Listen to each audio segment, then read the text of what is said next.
Good morning, everyone, and welcome to our regular meeting of the San Bernardino County Board of Supervisors on June 26. Can we all rise for the Pledge of Allegiance led by Supervisor Munzer? Ready, salute. I pledge allegiance to the flag of the United States of America and to the republic for which it stands, one nation, under God, indivisible, with liberty and justice for all. Okay. Thank you, Supervisor Munzer. Can I have a motion for a certificate of posting? So moved. Second. All those in favor say aye. Aye. Opposed, hearing none. We'll move on to presentation and recognitions. I don't have anything on my list, but you have anything? All right. We'll move on to public comment. This will be for the public to address the Board of Supervisors for items not on our agenda this morning. You're limited to 3 minutes. Do we have anything, Madam Clerk? We do have a couple. Thank you. Mr. Becerra. Speaker cards are very helpful. You could get them. Oh, you got one? Okay, great. Thank you. Good morning. My name is Steve Becerra, and I'd like to first of all thank all of the San Bernardino County resident volunteers and those county residents that donated generously and voted in. I say thank you for getting involved and educating yourself. We're working an important movement. Board of Supervisors, on behalf of all those involved residents, your constituents. Oh, 1 second, please. We want to hear you. Now, yeah, You wanna hear we me? want to hear you. Even, All right, well, I may run a few You're seconds allowed over. You can start over if you would like. Yes. Okay, I may run a few seconds over, but that's first of all, thank you again for all the San Bernardino County resident volunteers and county residents that donated generously and voted no on Measure C. I say thank you for getting involved and educating yourself in our election process. It was an important movement. The Board of Supervisors, on behalf of all those involved residents, your constituents, and neighbors, I'm honored to address you regarding moving forward.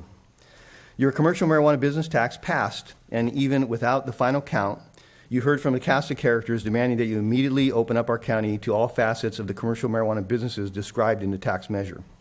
Once again, you heard the people have spoken, that they have a right to open commercial marijuana businesses. You heard time is of the essence, it's time to plant, and how you're missing out on the millions and millions of dollars of tax revenue. Measure C instituted a commercial marijuana tax structure. That's it.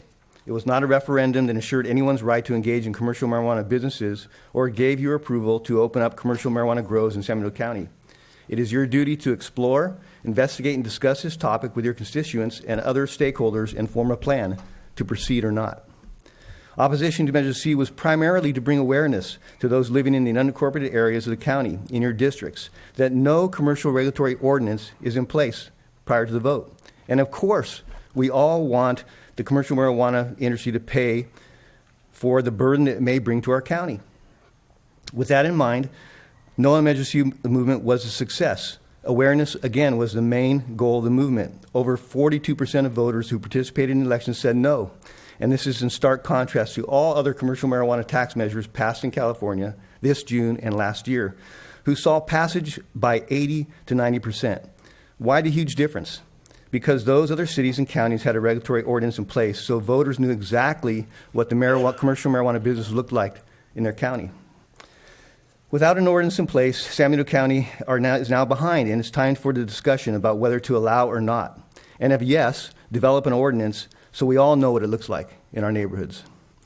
You, along with those who live in your districts, need to have conversations with those who are in favor and conversations with those who are not in favor of commercial marijuana operations in this county.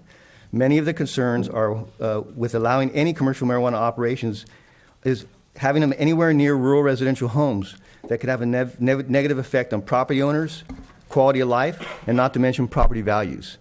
This is not a personal use argument or medical use subject. That ship has sailed, and Prop 64 gives us all the absolute right to grow 6 plants, smoke as much as we want, possess and give away an ounce of marijuana to all of our adult friends. The City of Hollister last year authorized 2 medical dispensaries to open up within the city limits to address medical needs for all San Bernardino County residents. Prop 64 did not give anyone the absolute right to open up commercial marijuana businesses within the county. Unlike the personal use aspect of Prop 64, it says they need permission and approval from you and the state. So I encourage you to do your due diligence and discuss with all those involved to determine if commercial marijuana will be an overwhelmingly positive thing for our county. Thank you. Okay. Thank you. Next speaker. Good morning. Good morning. I'm here on behalf of the Coalition for a New Community Library and Resource Center. I wanted to say thank you for passing the budget for the library, the current library, and your continued support of our county and city library. And then we look forward to working with the Board of Supervisors in the future. Thank you. Thank you very much.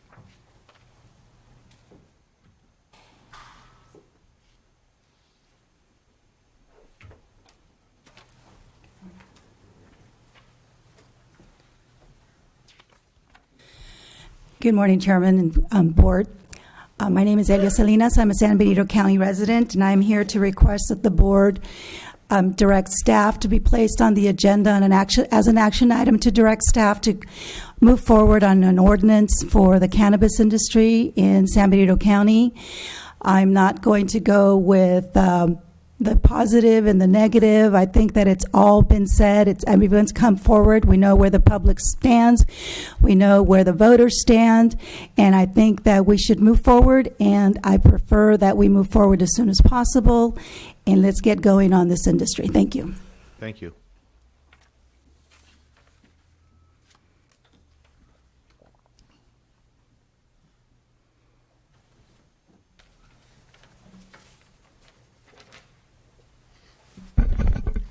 Richard Betancourt, 4140 Southside Road, Hollister. Not up here about marijuana. Just would like to thank you guys for getting on top of this slide, which is about 200 yards from my mailbox. In the beginning, it was kind of really a hassle trying to get the people stopped from coming through the slide area when you guys closed the road. But in working with the neighbors, which we kind of come together and with the county has solved that. So it's moving along very, very well, in my opinion, for government work. I think it's been pretty damn fast. I understand it's about 3 weeks out, but who knows? They can run into problems. Thank you. Thank you. Anybody else from the public like to address the board with items not on the agenda this morning? Seeing no more, we'll close public comment and move on to department head announcements. Thank you, Mr. Chair. Yes, we do have one announcement out of RMA. I'd like to invite John Gerton, our RMA director, up.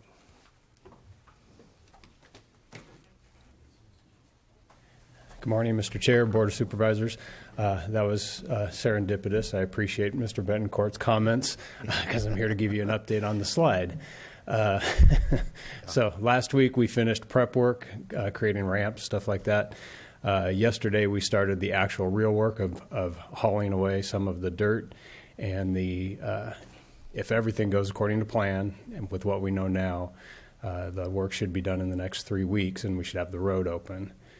On a positive note for this, as Mr. Betancourt said, we did move on this quickly, quicker than probably people are used to.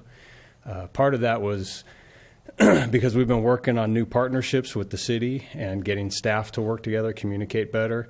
And I'd just really like to thank Mike Chambliss and his staff because they really helped us out with getting K-Rail out so that we could close the road and protect public safety. And I think that's a positive thing for the county that we're working better. So if there's any questions. Very good. Any questions from the board? Supervisor Munzer? I was going to wait for board announcement, but I'll go ahead and say my piece now. I just want to thank staff. I want to especially thank the RMA staff, John, and all his people in getting on top of this right away because it did move very quickly. I want to thank the Don Chapin Company for assisting us with this, the city of Hollister, and especially the residents. that have had to put up with the inconvenience of the road being closed, and their willingness to work with us to get this done. Just thank you very much. Thank you, Mr. Chair. Very good. Thank you. Thank you, John. Thank you. Actually, Mr. Chair. Oh. John, where are we in the on the marijuana process? Because I mean, the public voted and they got 50-something% of it. Are you waiting for leadership for direction from us, or you got something in? No, it's just it's in the pipeline with all the other workload that we have with staff. It's just, this is vacation time. People are out, and we have general plan implementation. We have major projects going through, and so it's in the pipeline. It is being worked on. Do you feel that maybe an outside group can come and help you out to push this issue forward? Certainly, more hands the better. We actually have a meeting with the CAO, I believe on Thursday, to talk with a consulting firm that does this type of consulting to help us formulate this. Right now, and I don't want to make any promises, but we're looking at probably getting to the Planning Commission with some sort of draft and some options in August. Okay, perfect. Thank you. Yeah, and for the record, Supervisor De La Cruz will have that item for discussion on the 26th of July. 24th. 24th. Yeah. Today's the 26th. And that's the first, that's our only meeting in July, so we're trying to move it along as quickly as we possibly can, and it'll be a transparent process that is noted in public comment. We want to hear from everybody, all the stakeholders. Anything to add to CAO Espinosa? Yeah, I just wanted to add that RMA director is correct. We reached out to HDL. They actually specialize. They've done a lot of work in this field. I know that RMA is pretty busy, so we're looking at hiring an outside consultant to help assist us with this, scrutinizing it, analyzing the financial piece of it, as well as the ordinance piece. So. And I've worked with HDL in the past on this type of work as well. Perfect. Okay, thank you. That's all the announcements, Mr. Chair. All right. Great. We'll move on to board announcements. We'll start with Supervisor Rivas. I have no announcements, Mr. Chair. Just know that our next meeting is July 24th, correct? So just want to wish everyone a happy 4th of July. Great. Thank you, Mr. Chair. Thank you. Supervisor Munzer. Thank you, Mr. Chair. I cannot thank the residents for their understanding with Southside Road enough, and I really want to appreciate them and their patience with us, and hopefully we'll get this road reopened. Also, at the June meeting of AMBAG, we approved a resolution adopting the 2014 Metropolitan Transportation Plan and Sustainable Community Strategies. And it went without a hitch. And 4 years ago, there was quite a bit of hitch, and then it got contentious there for a while, even to kind of ended up in San Benito County, some of the contentions. But it went forward without a hitch, and AMBAG has its MTP plan in place. Thank you. Okay, great. Thank you.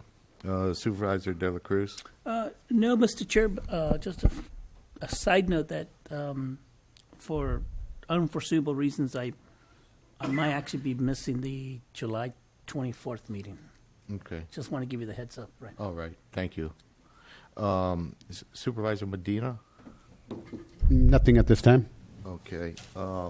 As for myself, last week I attended a RCRC meeting, and we took that board took a position on three propositions that might be on the November ballot, and one that is Senate Bill 3, Veterans and Affordable Housing Bond Act of 2018, and it was kind of interesting in the fact that there was quite a bit of discussion on that. We all realize that housing is a crisis in California for not only low-income people, but for moderate income people. And it was interesting in the fact that RCRC decided to take a no position. It's not quite neutral, but it's not for it, and it's the organization's not opposed to it, but took a no position on a vote of 18 to 13. I was one of the ones that voted against the no position. I think we should take a position. I think we need to address affordable housing as a state, and it's a big enough crisis for workforce housing that people need help and programs, and this should help. But we decided to take a no position on that. The second one is called the Tax Fairness and Transparency Accountability Act of 2018, and RCRC took a position of opposition to this. It sounds great on paper, but the bottom line is that it just makes it harder for small counties to, raise revenue for specific items and services that's needed, and it's pretty tough to get that 2/3 vote and specific costs associated with that. So we decided to take an opposition to that. And the third item was the People's Initiative Protect Prop 13 Savings Act, and what that basically does is allows homeowners to transfer their property tax base from one county to another county, and so you could sell your house in San Jose for $1.5 million, and if you got in there in 1972, you take that tax base and buy a big house here in San Bernardino County and not really pay much in way of property taxes, which is really a detriment to revenue to small counties. And so we took an opposition to that initiative, or that proposition that's probably be on the ballot in November. And one other item, which I'm going to try to pass on to our administrative staff, which was interesting from Lake County, which is a county that's having a number of fires over the last couple of years. I think there's a couple of major fires going on right now. They have a hard time getting property insurance for their homes. And I guess they came across the California Insurance Finder, and there's a website that really helps with people that are struggling to get insurance in high-risk areas. And we have a couple of those areas, I believe, maybe in North County currently. I've had talked to Supervisor Medina about this, and I'm sure in South County, where it's next to impossible to find fire insurance. So I'm going to pass this on to our administrative staff, and maybe they could post it on our website, and as far as information for people that are struggling for that. And one other last item. As chairman, I'm pretty concerned about the last couple of meetings. Yesterday during the budget, we had probably the longest discussion about CSAs with the approval of the budget, and the meeting prior to that when we scheduled the approval for CSA expenditures. This is an item that we're very concerned as a board. I think all three of the unincorporated area supervisors have had concerns from constituents, and we probably should have that agendized as far as where we're at for staffing, what we've been doing the last year on some of the major CSAs, not worried about the smaller ones, so to speak, that have limited service levels, but we need to kind of update the public and reassure the public that we're working on resolving some of the issues that they've brought forward to us. I think it's important that we address it head on, and also inform some of the people that might not be aware of the work that is being done. So we'll have to have that agendized on the 24th. Thank you. With that, we'll move on to consent agenda. I have 3 items that are pulled, which is 3, 8, and 9. Other supervisors, do you have any items that you would like to pull? Yes, sir. No? Anybody from the public that would like to pull any items other than 3, 8, and 9? Seeing none, I'll entertain a motion for approval of the consent agenda. So move. Second. All those in favor say aye. Aye. Opposed? Hearing none. We'll go to number 3, Supervisor Munzer. Thank you, Mr. Chair. I just want to understand why we are having to appropriate more funds for this contract. Yes. So again, with all budgets, we have to project. We had at our probably about 6 months ago or so. I'm trying to remember the dates on this. We had our management analyst Louis Valdez spearheading both the impact fees as well as just the standard fees for all departments. That was an initiative the board had asked us to move forward with. So with that being said, we were moving forward with the impacts. We got those brought to your board, and the fees themselves, we've been working with Wildan, and unfortunately, it looks like we ran out of funds. One of our offices, per Wildan, stated that there was some time that we didn't allocate for funding. So we're coming back to you to try to get all of the fees done. And as you'll know, that the county council has their fees on for today, and we need to really get everyone else's fees published as soon as possible. So with the initial amount, we only got one fee study done. Excuse me, I didn't get that. With the initial contract amount, well, we're only able to get one. Well, we have one here for you today. Yeah, that was the only one we were able to have get done. Well, with the money we had outlined, that's correct. But we have gotten a lot of work done, but we just need to kind of carry this over the finishing line with this amount of money. Okay. And what is the timeline in having the rest of the fee studies done? Yeah. I'll invite Dulcep. She can give you that information. Because this is what we were talking about yesterday with RMA and having the fees structure to meet more of the costs. Yeah. So I spoke with Wildan, and we can, if this goes through, they can turn around and they do have to publish the information to 10 days before the board meeting, but ideally we would like to get it on the next board meeting on July 24th.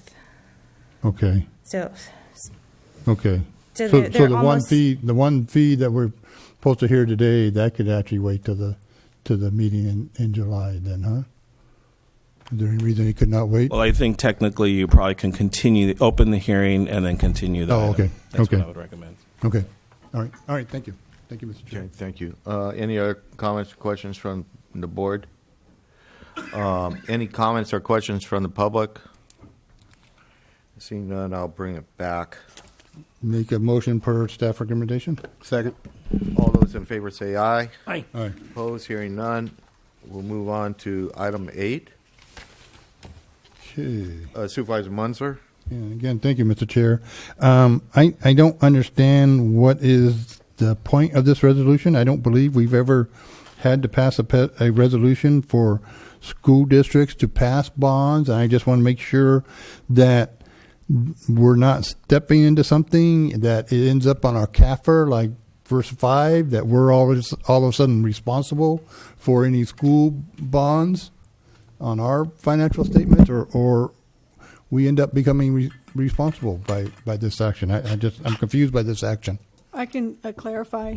I quoted the section in the staff report. So Education Code 15140 indicates that it says bonds of a school district or community college district shall be offered for sale by the Board of Supervisors, the county superintendent, which has jurisdiction, or the community college district, where applicable, as soon as possible following the receipt of a resolution duly adopted by the governing board of the school district. So, what this does is basically, instead of the county having to take action after we receive a resolution from the Board of Supervisors, the Board of Trustees of a school district, it allows them to issue it on their own without going through the process of coming to the county. So it's more of a ministerial task. If they actually approved the bonds, then we're supposed to go through and issue them.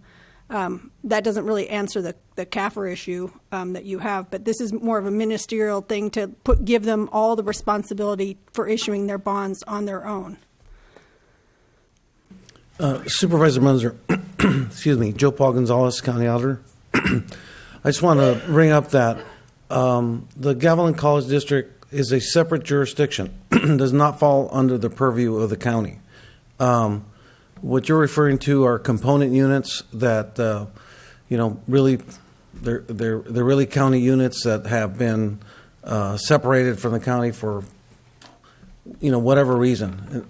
Like, for example, the first 5 that you brought up, the first 5 is a component unit because the board always has the discretion to bring those funds back to the county and operate the first 5 as a county department or within one of the county agencies. You cannot do that with the Gavilan College School District, Community College District. It's a separate district outside of the county's control. We simply play a fiduciary role to that district in that we collect the property tax for on behalf of the district, and we collect any bond proceeds on behalf of the district. In this case, in preparation for a bond sale that the district is considering. These are the actions that need to be taken ahead of time in order to accommodate that statutory requirement that the board must follow. Okay, but this is more than just Gavilan College. Yeah, the way this I'm is reading the it. school This is districts. the whole school Yeah. district, high school, Yeah. and have we? I guess maybe I missed it. Have we passed resolutions after they issue a bond? Have we passed resolutions before? I don't know. I haven't gone back. We probably. I feel that again, but because especially with the Hollister School District, we handle their monies correctly. That's right. We're fiduciaries to the district. So again, does this passing this resolution end up putting us in any kind of risk? I.e., first 5. This distance We have not is, done this before. Why are we doing this now? I guess I want more information before I can support this. This distances us from the school district's responsibility for issuing the bonds. Instead of the county issuing the bonds, we're making them actually take the action to issue the bonds themselves. When have we issued a bond for them? Pardon? When have we issued a bond for them? I think that they might have been. I think that they've done it on their own, but we've requested never that this issued a bond resolution, on behalf of the districts. Yeah, they've requested this resolution be approved by the board. Okay, Supervisor Medina.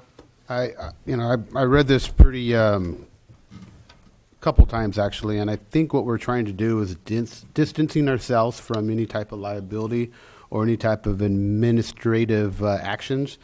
I.e., the example I will bring is the Hollister School District. At one time, we used to collect the actual taxes for them and give it to them, whereas now they have to go to the building department. Oh, the development fees, yes. Exactly. The taxes, we still do that. Yeah, no, the bond. Yes.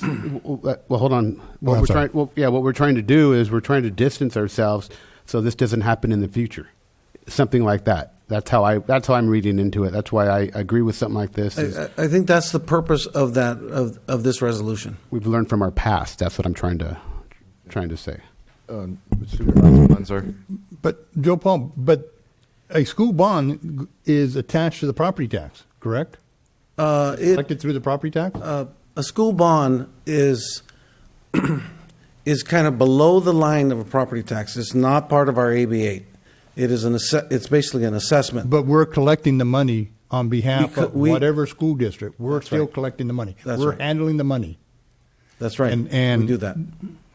And I'm not getting the assurance that this resolution does not tie us in with that. I'm not getting that from staff. I'm not hearing that from either you or the county council, that this does not tie us in. Like, we thought we were free and clear of first 5, and then we got hit on our CAFA with them. Well, again, the schools are separate jurisdictions. They are not like a first 5. A first 5 really never leaves the We're county. collecting money for them. We handle their checking account is through That's the right. county. They're not. And that is by design legislatively by the state. All of that is in statute. The treasurer must be the bank for the schools. It's just the way the legislature decided to design how in California how schools monies are deposited. Again, I'm not getting the assurance that I want to hear from either one of you. Thank you, Mr. Chair. Okay, thank you. Any other comments or questions from the board? I have a question to either county council or auditor. How many other counties have passed resolutions such as this and have taken this action? I don't know. It's not been on my radar. I know that we did one in our previous county. My previous county did it, and I found some samples online.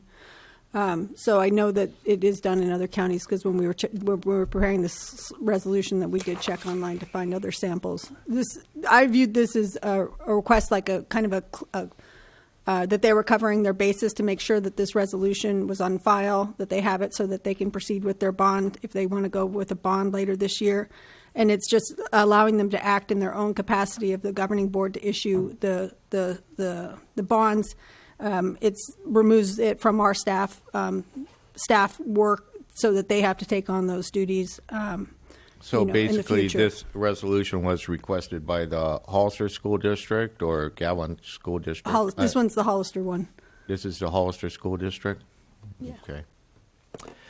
All right. Any other comments or questions from the board? Any comments or questions from the public? Okay.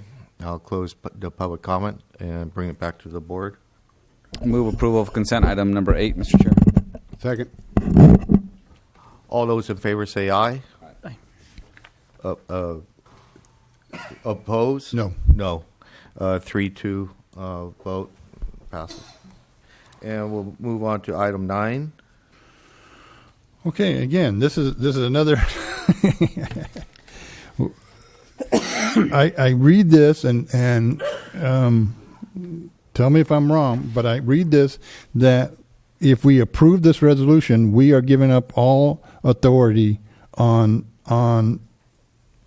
any workman comp settlement.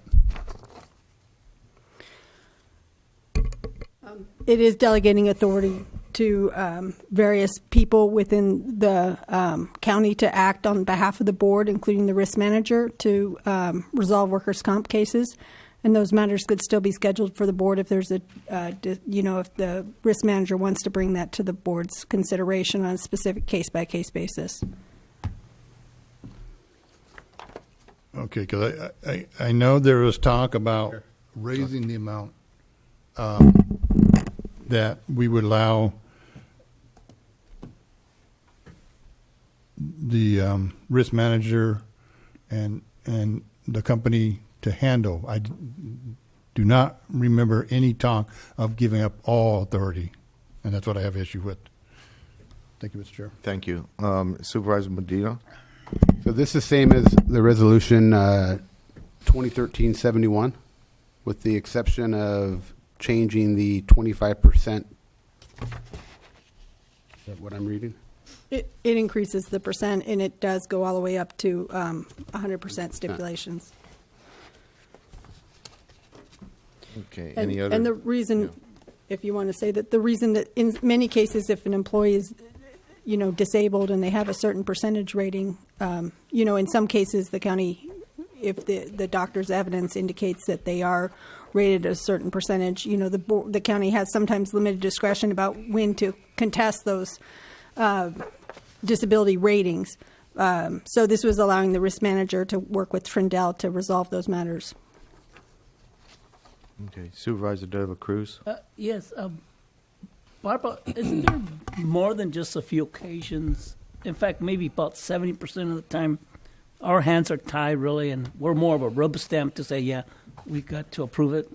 That's correct. I mean, it's probably more than, probably more than 70%. I didn't want to say that number.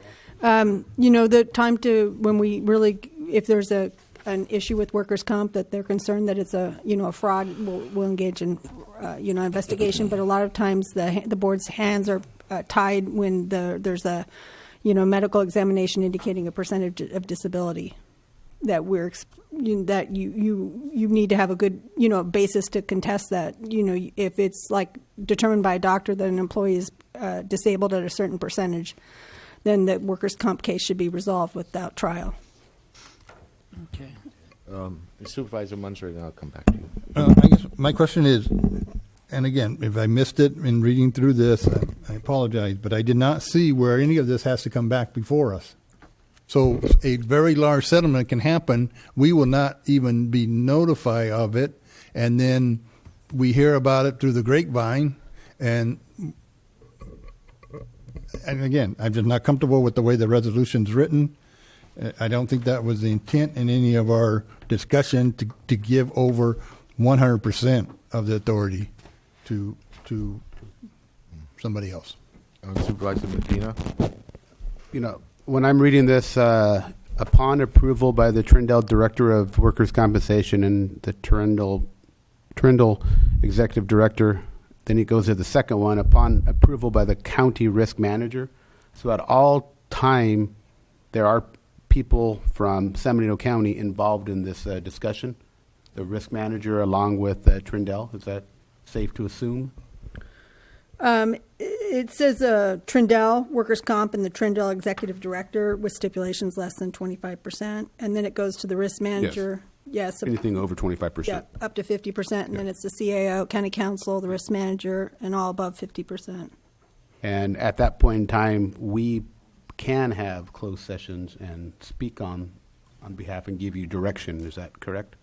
Yes. I mean, it depends on if you would like us to bring. Yeah, it's not in the language as of now. That's not. If you want us to limit the delegated authority to a certain percentage, that's fine. If you want to just leave it with like if the CAO or the County Council or the Risk Manager, any of those individuals wish to schedule it before the Board of Supervisors, then it could be scheduled before the Board of Supervisors. It requires joint approval of all those people to actually approve it. I think Supervisor Munzer brings up a good point here, is I do not want to sign a blank check, and I do want accountability at the very end.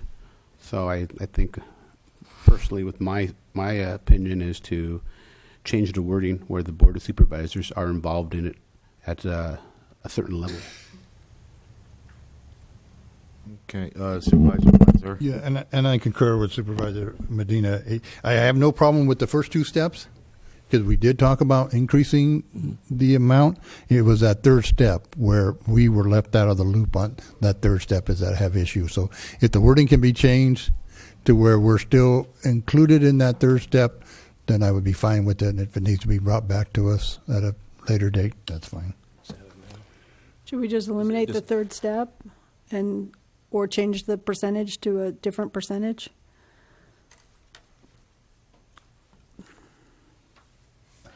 Well, maybe what we got to do is continue this item to the next meeting. It doesn't need to be done today.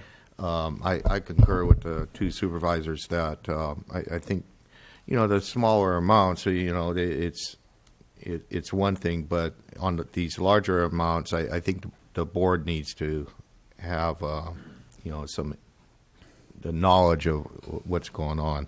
Mr. Chair, and for the record, I'm okay with the action the way it's presented. I think that if it is a serious situation, staff will brief us, in any case. So, and as Supervisor De La Cruz had mentioned, a lot of times our hands are tied. And we've been in this back room many times. And this was expressly presented to staff as bring this forward because we don't want to deal with these issues anymore. So I'm okay with the action as is, but if we need to continue it, then that's fine. Thank you, Supervisor De La Cruz. I concur. Okay, we'll go ahead and continue this item to July 24th and see if we could kind of change the wording as what we were talking about. Okay, with that, we're done with the consent agenda, and we could go on to public hearings. CAO Espinoza. Thank you, Mr. Chair. So we're on item number 25. This item you're probably well familiar with.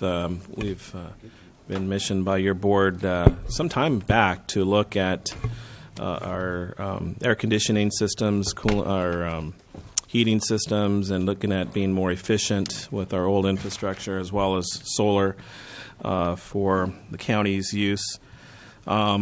We've actually been working with ENGIE and KNN over the last 6 months to probably even a year. It's been a while now. And this item has been brought to your board on multiple occasions. And who I have here right now is we have the senior manager for ENGIE, Ashu Jain here. He's going to go ahead and give a presentation on this item, as well as Bobby from KNN to discuss any financial aspect of this, as well as our auditor controller, Joe Paul Gonzalez, representing the county on the finance side of things.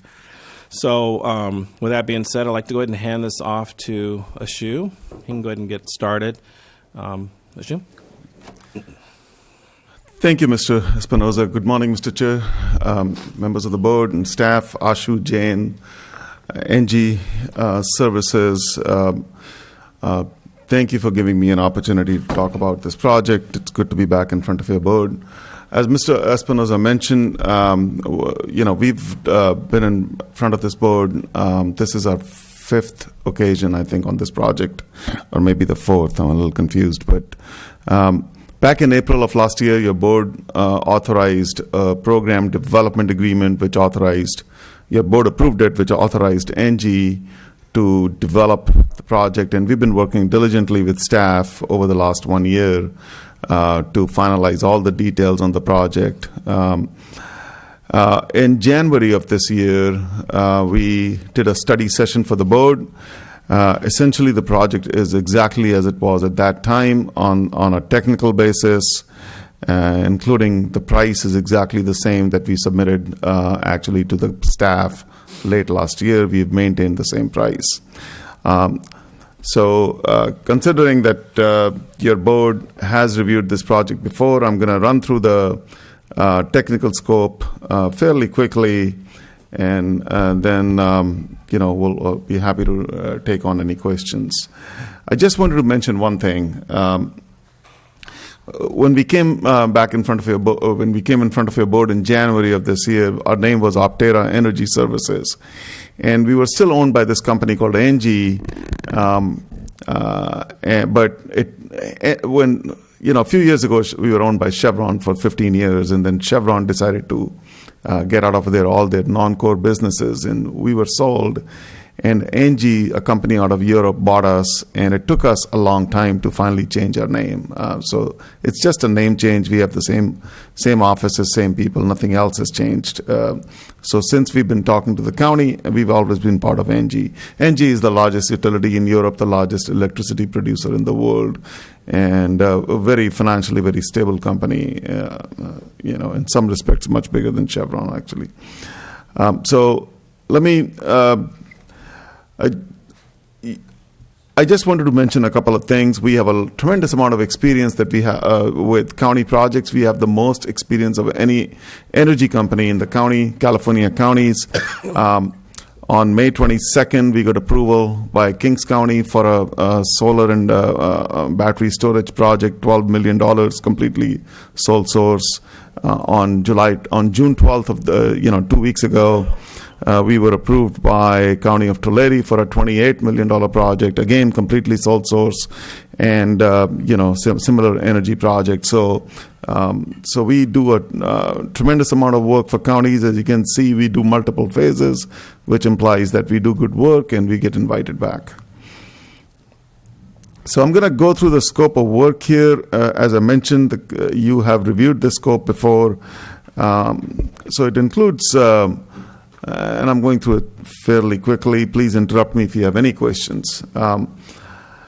Indoor and outdoor lighting at basically all your facilities, and it's LED lighting. It's more energy efficient, better quality lighting, virtually maintenance free. So it saves 50% over your existing lighting.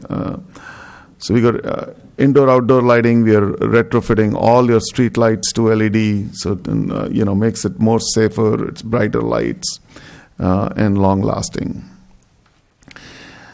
This is a large component of our project. We're replacing HVAC. Your HVAC systems are extremely old, way beyond their useful life. And we are replacing a substantial number of them, actually everywhere where you had older air conditioning. We're replacing them with, newer, more energy efficient units. This itself, so, essentially what you're doing is you're paying for this project. You don't have to come up with money from the general fund. You're using this project savings to pay for the HVAC upgrades. So we have a HVAC upgrades at the library, Hall of Records, and of course the other buildings that are listed on this slide 10. We're also going to be installing an energy management system, which will allow staff to control the units and diagnose the units remotely, and to program all the HVAC units remotely from any handheld device, from a cell phone, with suitable passwords, so not anybody cannot just go and enter into the system. So it allows for a lot of energy savings and maintenance savings also, because you can if you have holidays, you can program them. If you are going to use this boardroom on a Saturday, you can schedule it remotely. So that's most systems now have these kind of control systems. Most HVAC systems do. A large part of our recommendation, of course, is the solar project. We have solar projects at the jail, and this includes not only your current jail, but the future extension. The gap that you see in the bottom of the array is actually, that small array will fit into this right here, and it's for Juvenile Hall. We've showed it in 2 slides because it's connected to 2 separate systems, but it'll be one rectangle array. So Juvenile Hall, this just shows some of our Canopy parking shade structure. This is Fresno State. We did this 10 years ago, still producing more than we estimated. Occupies 6 acres of parking there. Anyway, this is what shade structures look like. We have shade structures at the sheriff's office. These are roof-mounted systems for the admin and probation, and this is it's a little complicated, but it's supplying electricity to administration and probation while they're located on different buildings. So we have these parking arrays for the library and Hall of Records. Supervisor Munzer might have a question. Please. You said that the solar on the which buildings are being utilized to service? So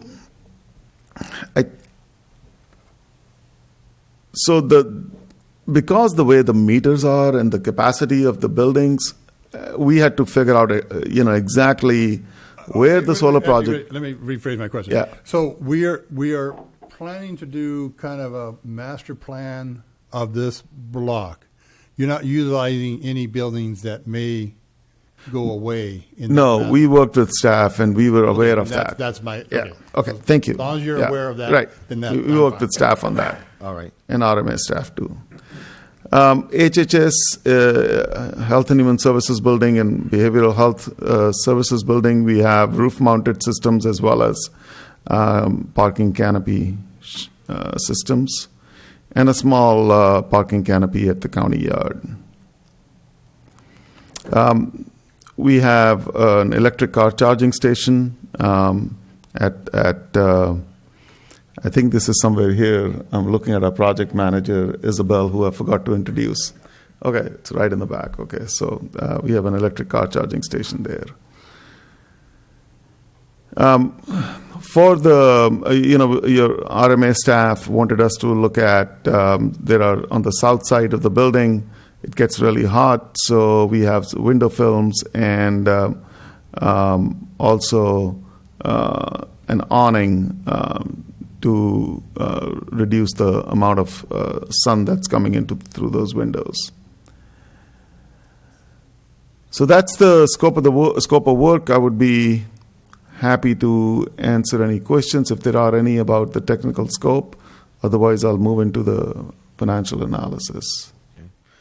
Okay. I don't think there's any questions, Okay. so go ahead. Thank you. So our total project cost is $8,031,000. This is exactly the same cost that we presented back in January to the board. We've been maintaining this price, since late last year. In fact, during staff brought some concerns up the last couple of weeks about some asbestos inspection and county permits. We were not aware that the county permits are handled by a different agency. So we've actually gone accommodated the county's request to include those items, asbestos inspection at all the county facilities and county permits. So we have included those in our price. There are certain assumptions here on energy escalation that have been discussed with staff, 4.3%, 3% on our O&M cost, and there's a 0.5% degradation of of the solar panels. So the electricity savings are $500,000. O&M savings, we worked with your staff on. So the O&M savings are essentially, we are replacing a lot of your air conditioning and your lighting, so you don't have to spend money on HVAC repairs, you don't have to spend money on lamps and ballasts, and this is what the staff determined as your savings in their budget. On-bill financing, I'm going to, I guess this is as good a time as ever for on-bill financing and rebates. I'm going to invite Elizabeth Bertrand from AMBAC to come and speak very briefly about the on-bill financing and the rebate program. Great. Thank you. Good morning. It's a pleasure to be here with you. I'm very happy to be able to have AMBAG Energy Watch participate in this project. We're able to provide 0% on-bill financing for energy efficiency projects. So that would be covering the scope of the indoor and outdoor lighting and the programmable thermostats. Primarily, that's what it's focused on. So you'd be having a loan of a little over $400,000. We're also able to provide a rebate that's estimated between around $87,000 to $92,000 for the project. So that would just be a take off the cost of those measures, and it will pay itself back in less than 5 years. And the way it's paid back is the exact amount of energy that you're saving by installing those measures per month. You're paying it back at that through the energy savings. So after the 4.78 years, then that would just be additional money that you would have that you're not spending on energy anymore. So it's a tremendous opportunity, and we're very pleased to be able to be a part of this package with ENGIE, which is, I work, of course, doing this with all 21 of our jurisdictions and 49 of our school districts doing their Prop 39 funding. This is, I just have to say I'm very pleased with the comprehensiveness of this package and the way that everything has been taken into account, especially the area of HVAC.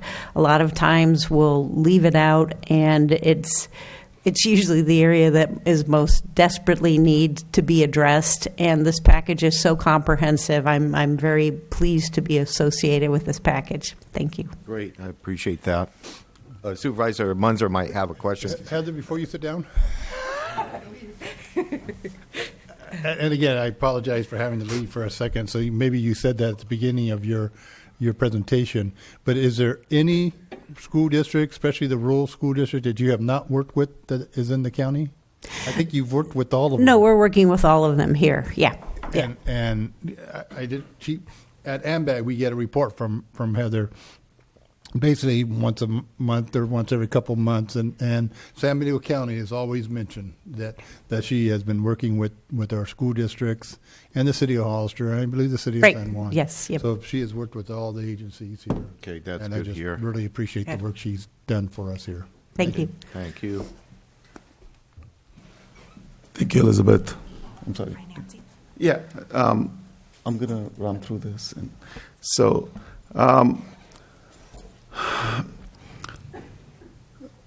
we have Mr. Bobby Chung from KNN, who are your financial advisors. They're going to talk more about financing at the end of my presentation, but these lease payments that I've mentioned here come straight from the schedule that of lease payments that they provided us. So, and there's some measurement and verification cost, and we completely maintain the solar system. So all that is in this cash flow. So net, the county will save $488,000 in the first year after paying for all expenses. And as you can see, over the life of the project, you're going to save more than $11.5 million after paying for all costs. I'm going to just run through these benefits, and I think that's pretty much the end of my presentation. So this project reduces your electricity spend by over 80%. You save $11 million. We've included asbestos inspection and permits now, and we are, we are working with the county council and staff. And one of the provisions that we have accepted is that we'll, and we don't expect to do any change orders at all, but it'll be limited to a maximum of $125,000, or the county has certain actions that they can take. I think the biggest benefit of this project is that it allows you to replace your old mechanical and your old lighting systems at no cost to the general fund. It's done out of the project savings. And of course, it's great for the environment. It's equivalent to removing 450 cars off the highway. We do a tremendous job of reaching out to the local contractor community to see if they can participate in this project. Nothing has been decided by us at this point as far as, who gets we do everything in-house except actual installation. We procure, we engineer, we manage, and we do the guarantee services in-house. But we do subcontract the actual installation, and we will work with the local contractor community as much as we can in seeing that they participate in this.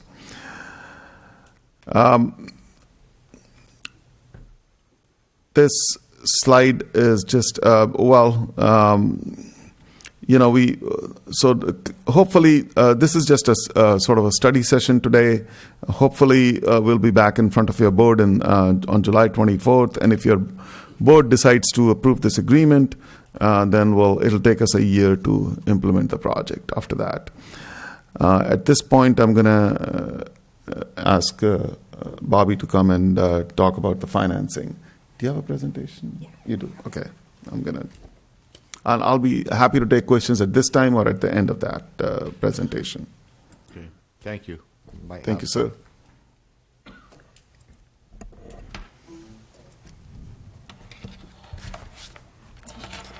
Give me 1 second.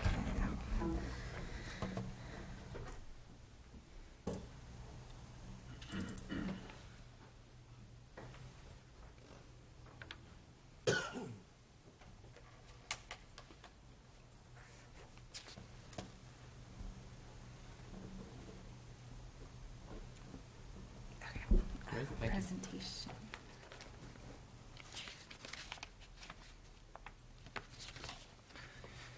Good morning, Chair, members of the board. My name is Bobby Chung. I'm with KNN Public Finance. KNN has served as the county's municipal advisor or financial advisor for over 10 years. You've probably seen my colleague David speak before you several times. But our role, again, is to provide independent, non-biased financial analysis and advice to help you make informed decisions. We're not affiliated with ASHU or ENGIE at all. We work for the county.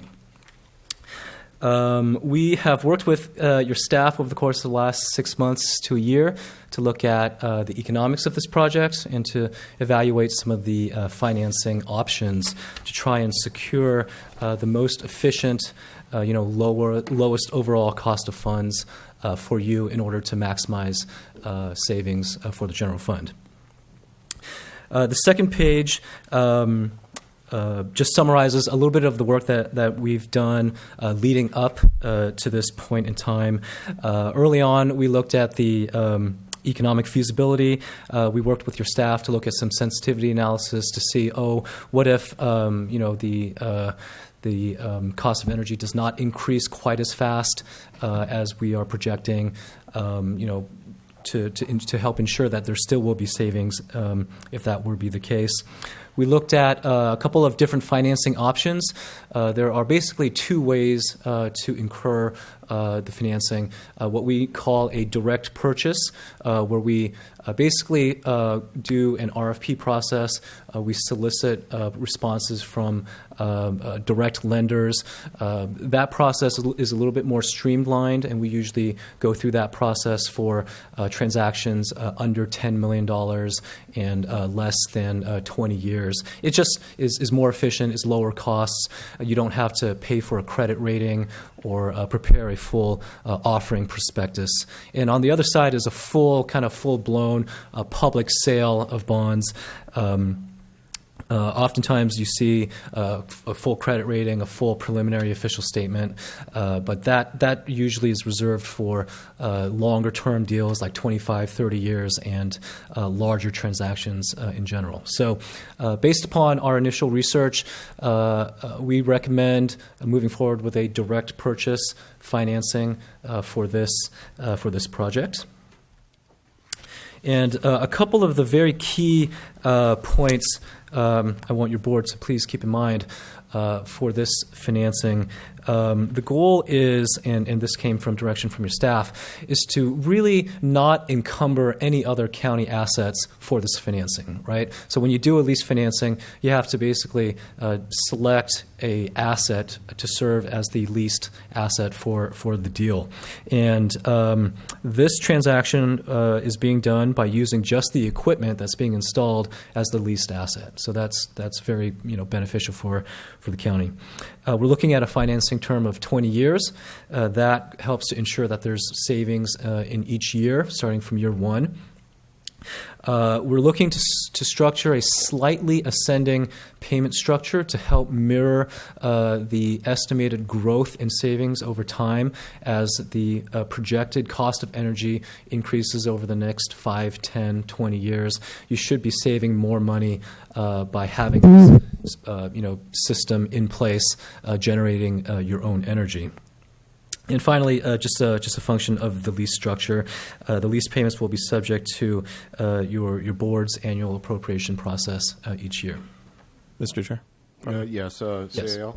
Yeah, I just wanted to highlight or add to that is one of the reasons why we wanted to utilize the infrastructure as collateral, not necessarily our buildings or other assets that we have, is because of the jail. We want to get the financing for the jail, as well as we have the behavioral health building in play as well. So there's some other things, moving forces, that we wanted to make sure we had some flexibility with.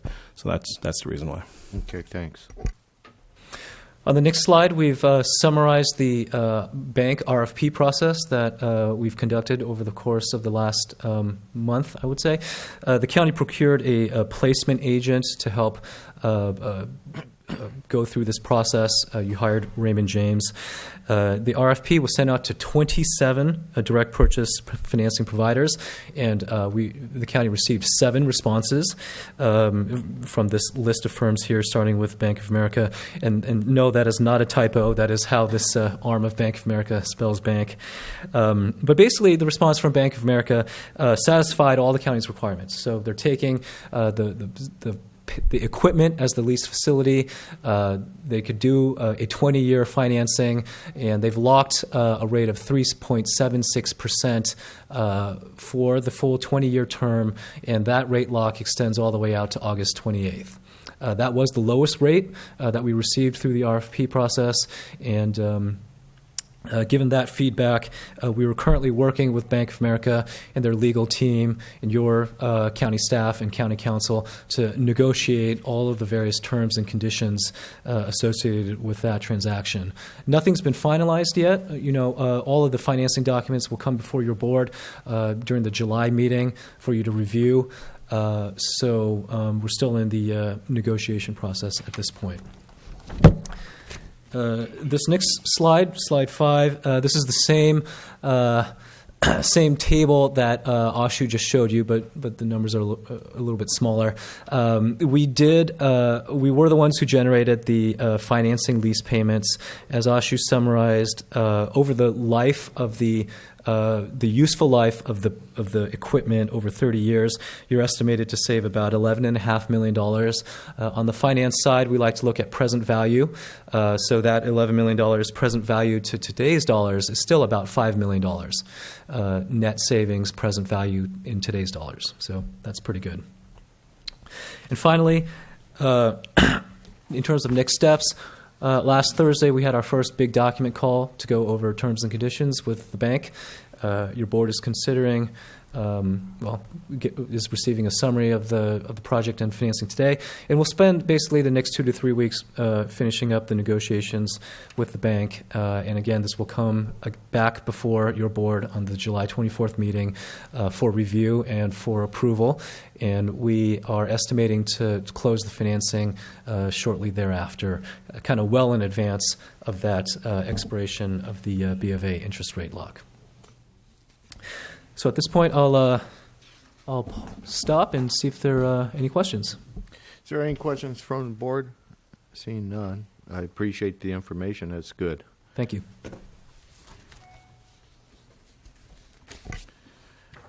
Shoot, would you like to have any closing statements?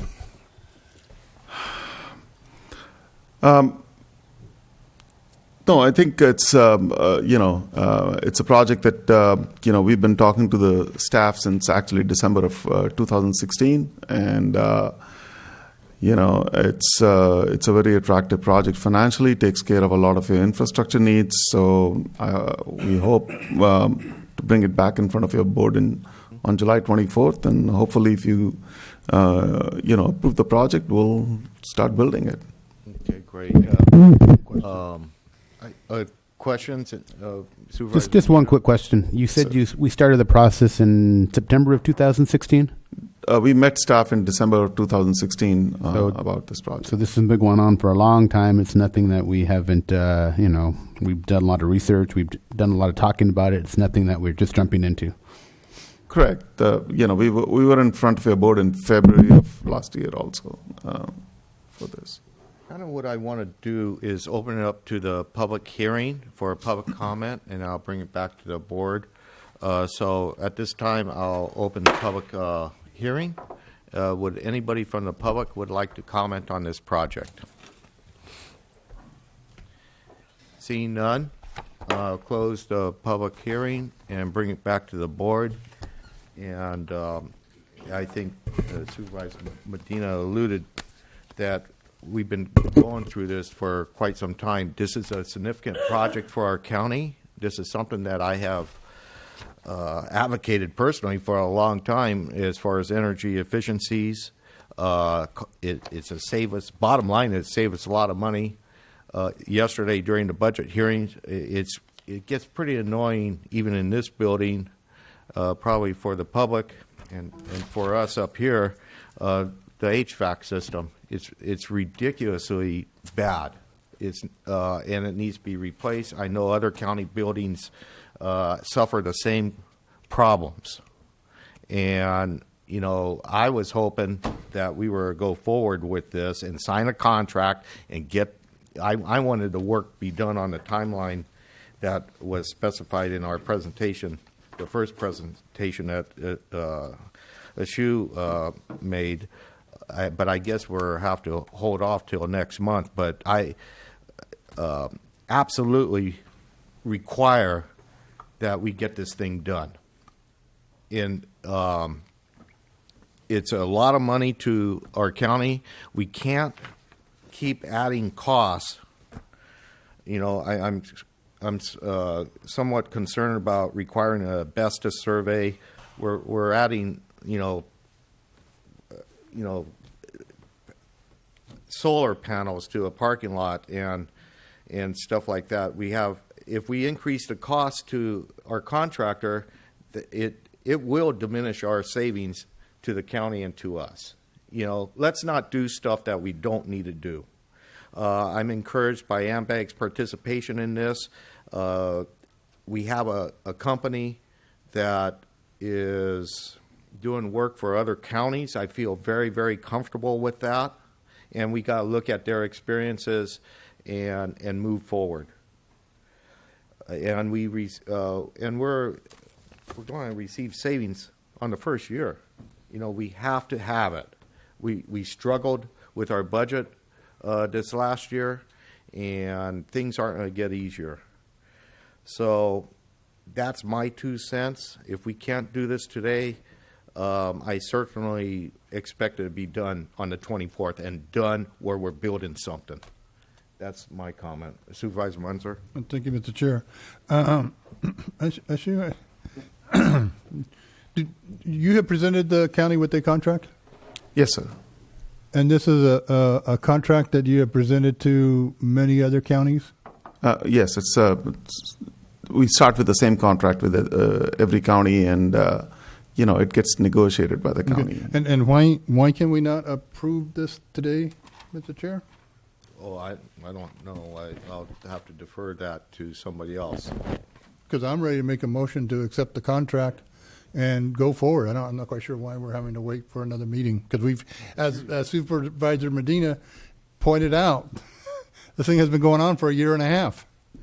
I believe that we were presented with the contract in May. Originally, we were told that it was going to go to the July, well, they said a June meeting, and then they said it was going to be the July meeting. And then it was changed back to the June meeting. We presented our changes last week to them. They do not agree with all the changes that we presented. We discussed it on Monday. It's going to be coming back to the board we're having another discussion on Thursday. It doesn't affect the critical path. We're trying to make a contract that's acceptable to the board. Okay, because I heard the contract was presented 6 months ago. When was it presented?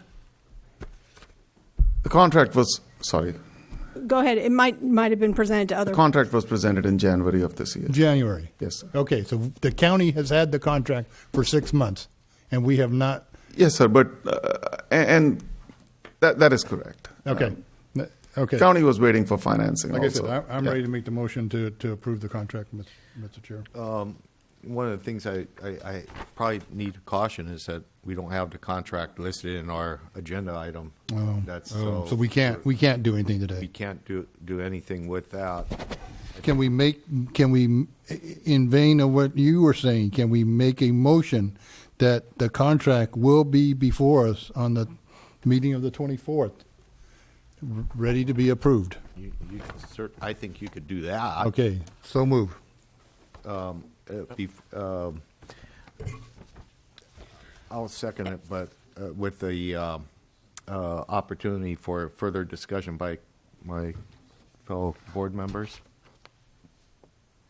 If there's no more discussion. I'm sorry, for the maker of the motion, is that also to continue the public hearing until the July 24th date?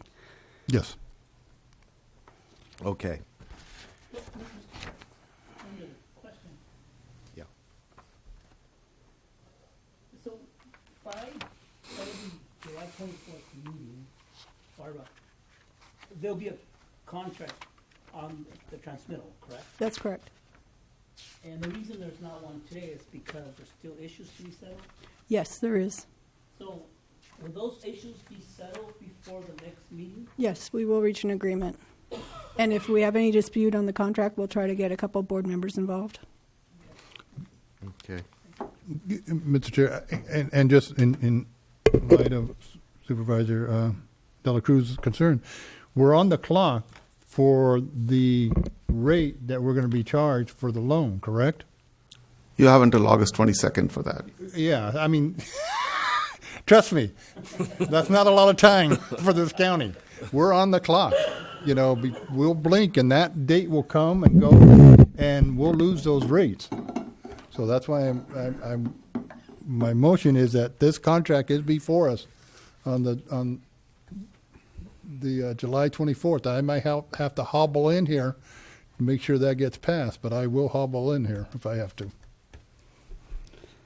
I'll push the wheelchair. Thank you.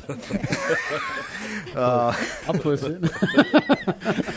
Yeah, I got a feeling where you guys are going to push it. Gotta tell you, right out into the middle of the street. Southside Road. Okay. We'll go ahead. We have a motion and a second. All those in favor say aye. Aye. Oppose? I hear none. So thank you very much for your presentation. And we'll move on to the next public hearing. And CEO Espinoza, would you introduce the item on 26? Yeah, thank you, Mr. Chair. This item, again, I mentioned this earlier, was kind of a related item with regards to fees for different departments. This particular item is coming from our county counsel's office. She's actually, Barbara Thompson's actually the one that put this item on, so I'd like to go ahead and hand it over to her. Yes. I would like to open this item, but before that, I would like just to clarify the record because I went back and I conferred with the email on the prior item in case it's reported by the press. I don't want there to be any confusion. The resolution that was previously requested regarding the school bonds was from Dennis, Wolvery, and Kelly, and they're the attorneys for the San Bernardino High School District, not the school district, and this is in conjunction with the bonds that they're considering at their meeting of the 26th. So this meeting is the first step in our office's attempt to become more fiscally neutral. And this, Barbara, you hold on for a minute. Yes. Mr. Chair? Yes. Can we go to the two budget items next now? Yes. Let me see if that's appropriate. Here's the issue and the problem is that we continued the budget from yesterday to today to finish up on our voting. And Supervisor Rivas needs to, he has another meeting, and we may need to vote on our budget to keep him here. Or do we determine what we're do with how that's a vote?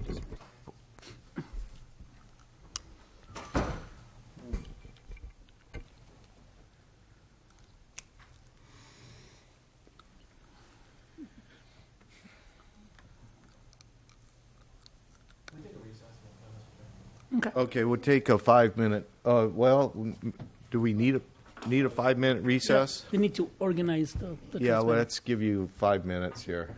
All right, we'll take a 5-minute recess. I'll call the CHP to get you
Okay, I'll reconvene here and apologize for the slight interruption. And, what we were concerned about was the continued meeting on the budget and the number of votes that is needed to pass it. And since we had a couple of units that were a 3-1 vote yesterday, that kind of necessitated to review whether or not the requirement for a number of votes to finalize the budget. We got that resolved, and so we could move on with this public hearing, and I apologize to County Council's presentation. You could continue. Okay, thank you. This is the first of a two-step process, trying to make our department more fiscally neutral, not relying as much on the general fund. This deals with an ordinance that would be put in the county's county code, and specifically it also kind of establishes the maximum rate for outside counsel fees. What prompted this is occasionally on primarily land use projects that we will have outside counsel work on a project, and right now without a reimbursement agreement we're not able to fully recover those costs. So this would establish a fee not to exceed $450 per hour for outside counsel for projects that are out of RMA. And then, of course, if projects can do a specific reimbursement agreement, should they still so desire. So I'm going to read the ordinance, the title of the ordinance for the record: an ordinance of the County of San Benito amending Article 3, fees for county services of Chapter 5.01, county fees of Title 5 of the San Benito County Code by the addition of Subarticle 9, County Council. And I do want to mention that we're also going to be looking at our internal county fees, but that's going to be consolidated with the countywide fee study that's going to be proceeding forward. And we'd ask the board to hold the public hearing, read the title of the ordinance. I already read the title of the ordinance for the record, and then make a motion to accept introduction, waive further reading, and continue the matter for July 24th. But I'm open for any questions. Is there any questions from the board? Yes, I have a couple of questions, I guess. Yes. Ms. Thompson, I see that on number 4 on the resolution, it's rates different than above. May establish a agreement with the applicant. The hourly rate billed for outside counsel shall not exceed $450 absent of project-specific reimbursement agreement. So if we have a list of outside counsels or even any type of experts that is required for environmental work, what have you, and wouldn't their rates, is there a better way of specifying that? Because I know lawyers, some of them make more than $450, the best of the best, are higher than even that rate today. And 2 or 3 years from now, lawyers, they're not afraid to charge, that's for sure. Should that be specified as far as the applicant and the county agreeing on the outside representation, whether it's outside counsel or environmental type of experts, to that they should, whatever the rate is for that particular, if both parties agree. I would like to have it where, personally, I think it's only fair that the applicant and the county recognize one entity, and whatever that billing rate is, it is what it is, rather than put a number there and then 4 years from now, 5 years from now, that number is too low. I recognize that number may have to change in the future. Our current rate, our top rate is $425, so I escalated it by additional $25. And then we're also going to be seeking additional outside counsel, and we're going to try to expand our range of outside counsel that we use on this matter instead of having too many items with, one specific firm. And so if we find anybody that bills higher than that rate as their governmental rate, because they should give us a discount over private rates. If we find anybody that's billing higher than that rate, we can come back and amend that. I just didn't want to have too high of rate because I was afraid that the board and the public would be concerned about the rates that would be charged to applicants. And I thought that this was adequate based upon the attorneys that we currently have in our contract, but we would evaluate that if we have any contracts that go higher than that. But we don't right now. And they just raised their rate to $4.25 within the last year, so I'm not expecting a huge rate increase.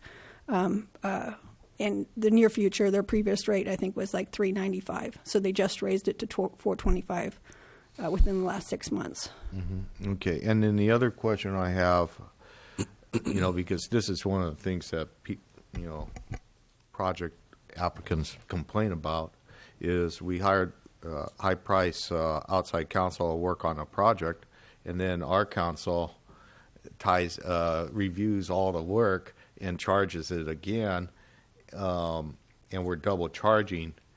Have we got that resolved as far as where we don't have to look at the work? Yes, we've changed our practice and our process in our office regarding that issue.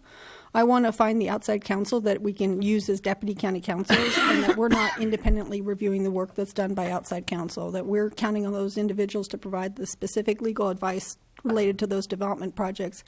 And that's why it's important for us to have a, outside counsel that we can count on to act as kind of in our stead as deputy county counsels, and then, that we're not double reviewing the work or triple reviewing the work in our office. Basically, those they're acting as a deputy county counsel in our office.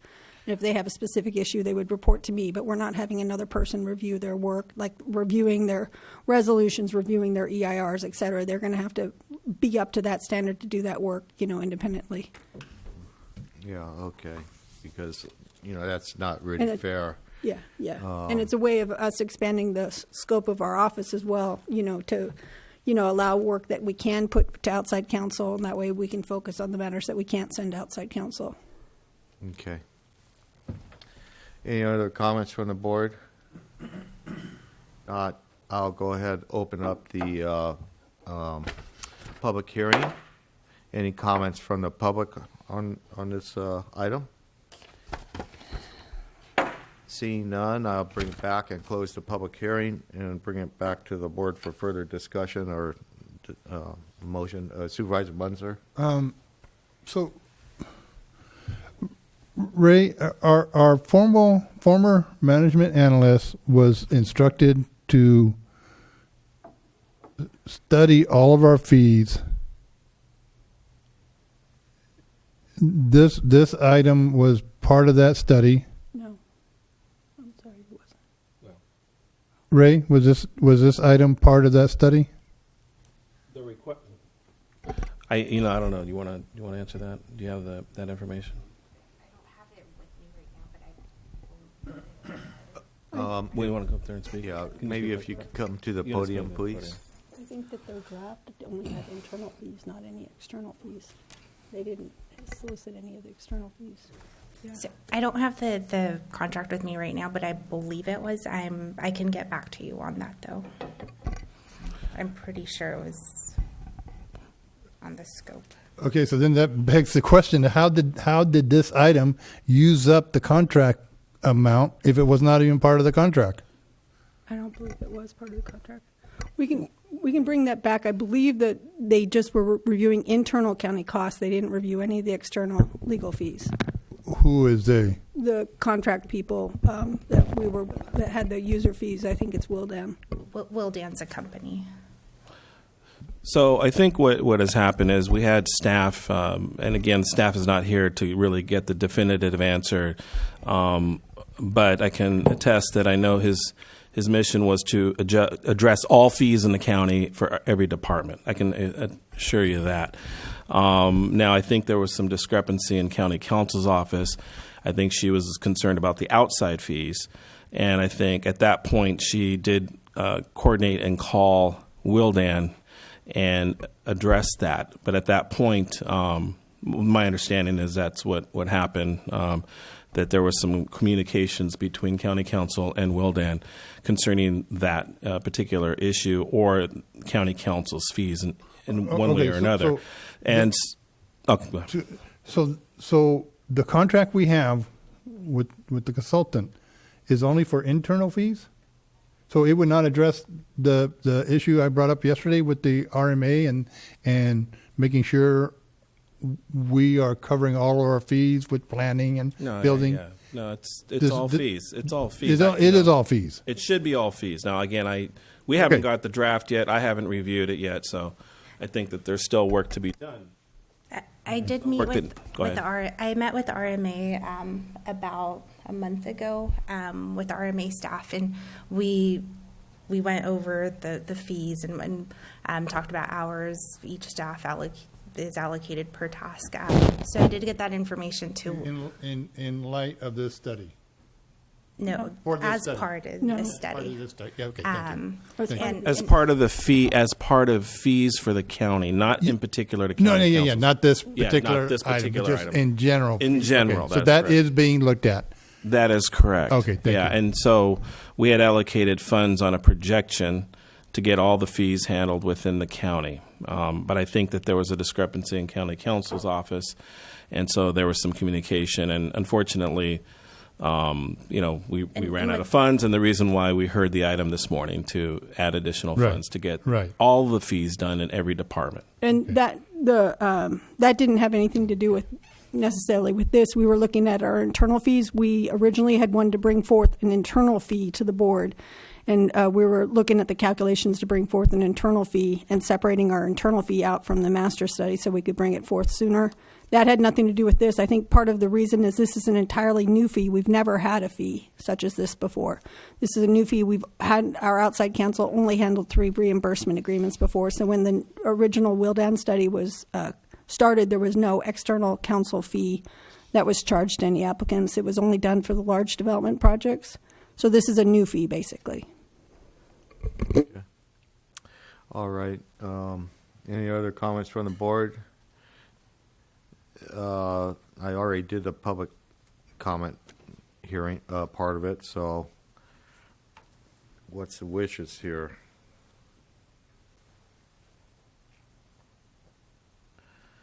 One last question. So earlier, the rest of the study will be before us next month? Yes, that's the goal. I let Wildan know that if we could get it on so as soon as the contract gets approved, I will work with them to get that before you. And then we'll have to go through this 2-step process again?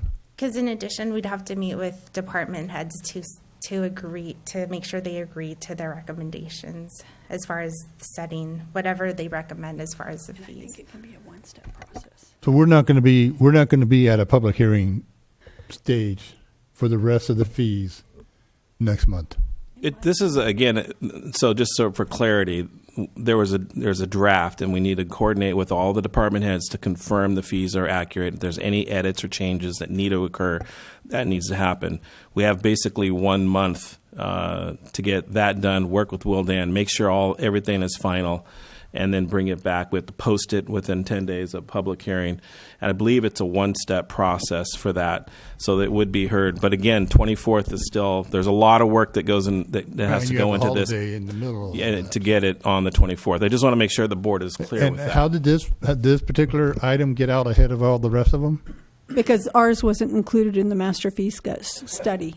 Ours is a new fee. It's not included in the fee study. That was calculating, like the fee study that's currently proceeding. They look at staff costs. They look at the overhead. They look at like indirect costs and direct costs. So they're looking at like when I've seen the draft for our office. They're looking at our county's budget.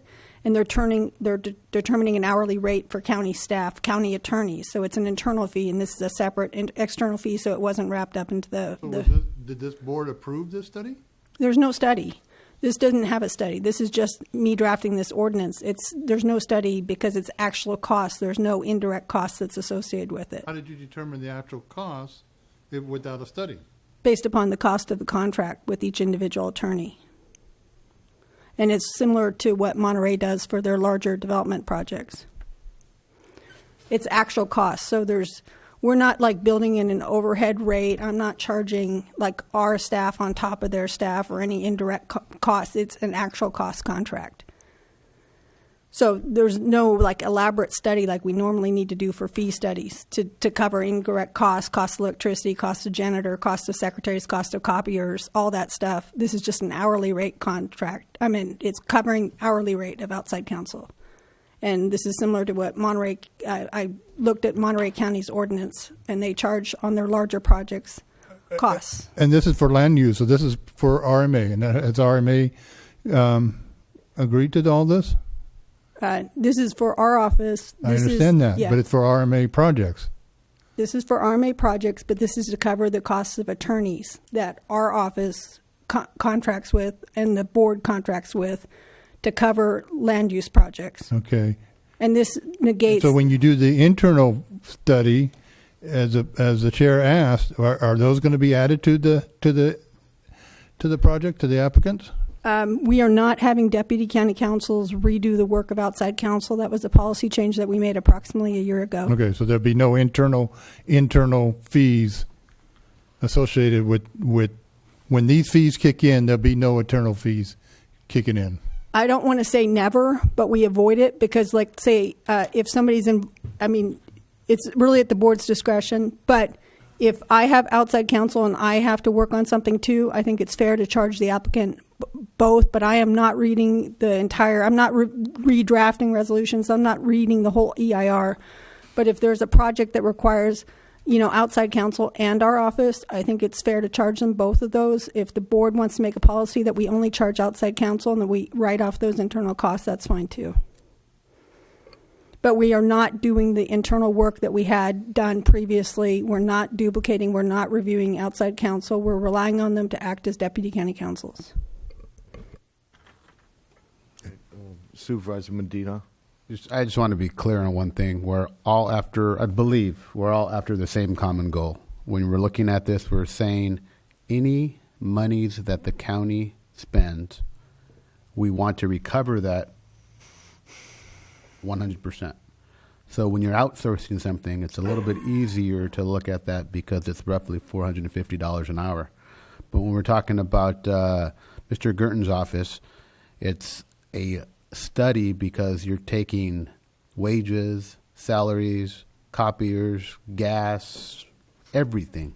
So I believe it's required by the county or the state, Mr. Ray, that we can only recover what we spend. That's correct. Nothing over and beyond. That's correct. So when we're talking about the studies, they are a lot more involved versus if I know I'm paying someone $450. That's correct. That is correct. That is correct. Thank you. Okay. All right. If there's no more discussion, Make a motion to consider the new SBC file number 160, retitle, accept introduction, waive further reading, and continue the matter to July 24th, 2018 for adoption. Second. all those in favor say aye. Aye. Oppose? Motion carries, and we'll have it next month. Okay, we'll move on to the regular agenda. CEO Espinoza. Thank you, Mr. Chair. Yes, I'd like to invite up our RMA Director, John Gerton. He's going to present to you the contract with 4Leaf and discuss with you kind of where we're at and in his office. John. All right. So you got a little bit of a preview of this yesterday. As you know, during some of the transition in the RMA over the last couple of years, 4Leaf as well as some other contractors were brought in to provide contract staff services for the RMA, especially in some critical areas where it's difficult for us to recruit qualified and certified staff. This action before you today would be to continue that service. At one point in the last year and a half, we've had as many as 7, 8, 9 4Leaf staff filling positions until we could get positions filled. We've made progress on filling positions such as the permit tech position, the building inspector position. We have a current recruitment out for chief building official right now, so we're hopeful that that'll be fruitful. So right now we've brought that down from 7-8 staff down to 3 currently. We're functioning with the chief building official is contracted out to 4-leaf. Our public works inspection staff is contracted out to 4-leaf. And I blanked on the third. Oh, no, I'm sorry. Yeah, thank you. Yeah, I got the right terminology. Plan check. So we contract out the plan check. So what this will do, this $300,000 is what we think we need to move forward to continue those services. If we can fill the chief building official position, then obviously we won't need to utilize this full $300,000 because then we'll have internal staff, and the public works inspection and the plan review is what we'll continue to contract out because that fluctuates with the economy and the ability to get work done, and that's also just a technical position that's difficult to recruit in this area. So with that, if you have any questions. Okay. Supervisor Medina? You can relax. It's nothing bad at all. I'm always relaxed. And I do want to commend you on this part of the job here. You brought these 4-leaf expenses down dramatically, and I think it's easier for you to control simply because you know the people that are in the building now rather than people coming and going as we had previously.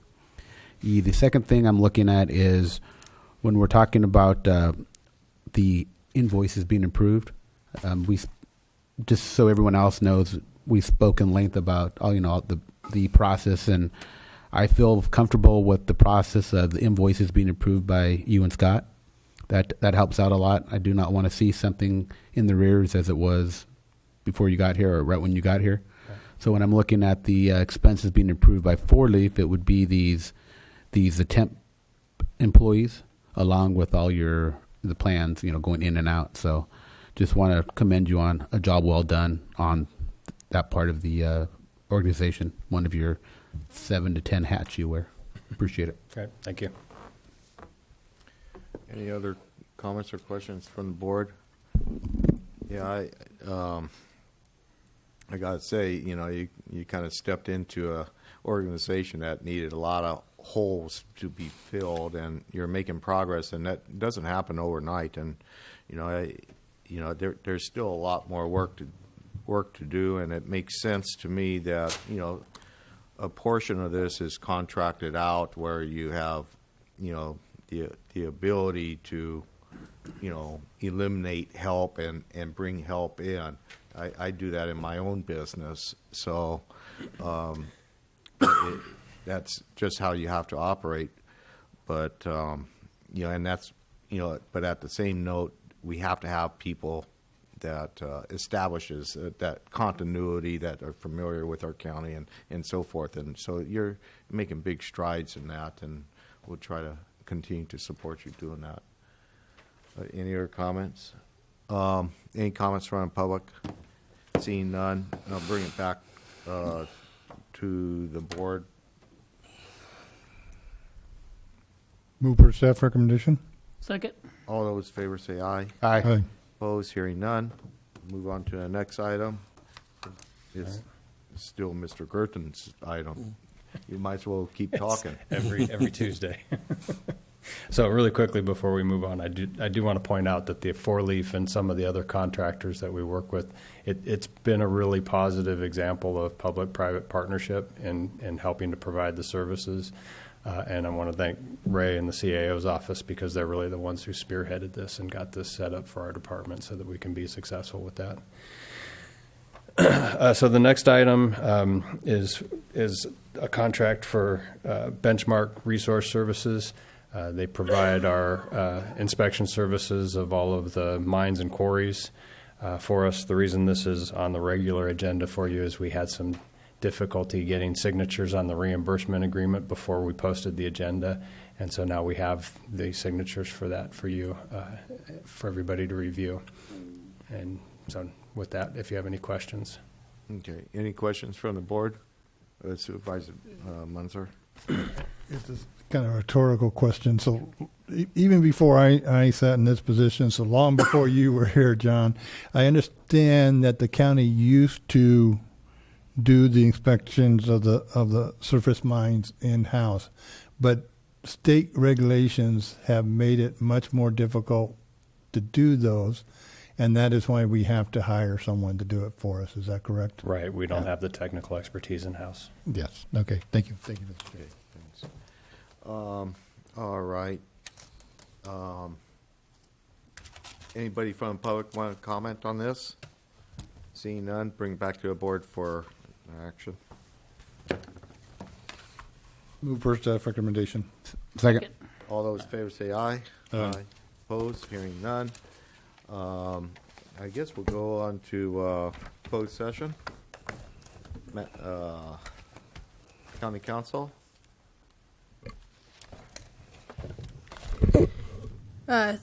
Number 29 is closed session conference with legal counsel, existing litigation, subdivisions A and D1 of 54956.9, BMC promise waiver, doing businesses, benchmark communities. Superior Court of California, County of San Benito, case number CU 15-0056. Number 30, we're going to reduce that to 2 cases, but it's closed session, anticipated litigation, conference with legal counsel, significant exposure to litigation pursuant to 54956.9, number of cases 2, and it's authorized by 54956.9, E2 and E1. And then we have number 31 is closed session, conference with legal counsel, subdivisions A and D1 of 54956.9, Martinez Baldasano versus County of San Benito, U.S. District Court for the Northern District of California, case number 3-15, CV 00331, and closed session, conference with legal counsel, existing litigation, A and D1 of 54956.9, name of case, Hollister School District versus County of San Benito, Superior Court of California, County of San Benito, CU 17-00085. Okay, thank you. We'll adjourn to closed session. Oh, I'm sorry. Oh, anyone from the public would like to comment with the closed session items? Seeing none, now we'll go to closed session. Thank you.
Did our TV guy get back?